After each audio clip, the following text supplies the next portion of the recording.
Installing the SuckIt Dust boot on the Onefinity CNC Z-20 slider. Everything is the same for the most part as the original SuckIt Dust boot.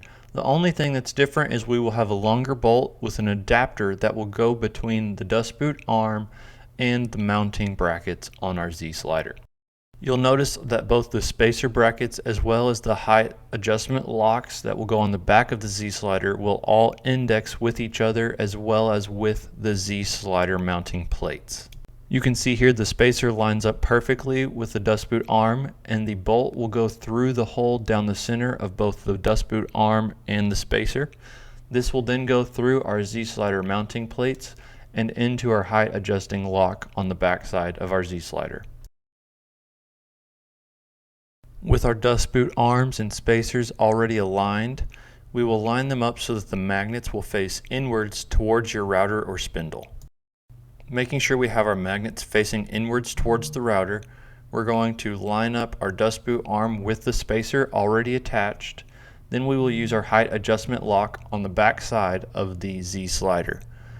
Now we can use our thumb screws to tighten this down into place.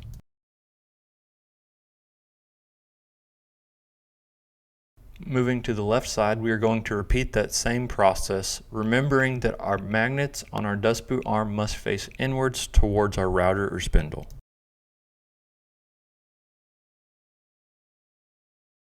Once we've got the dust boot arms installed on both sides, we can now make our adjustment to raise or lower the height of our dust boot. When setting the height for your dust boot, we recommend leaving a small gap just above the material. If you're using an 80mm spindle, you will need to use the 2-inch shield plate sold with the SuckIt Dust Boot Pro. 2-inch shield plates can be purchased individually if you did not originally purchase the SuckIt Dust Boot Pro. Here we will again align our dust boot arm with our spacer, making sure that our magnets are facing inwards.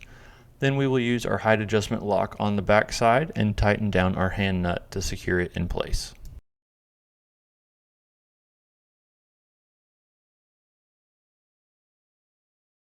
Once both of our dust boot arms are installed, we can adjust the height and set our dust boot up. Finally, with our dust boot arms installed, we can slide our dust boot into the dust boot arms.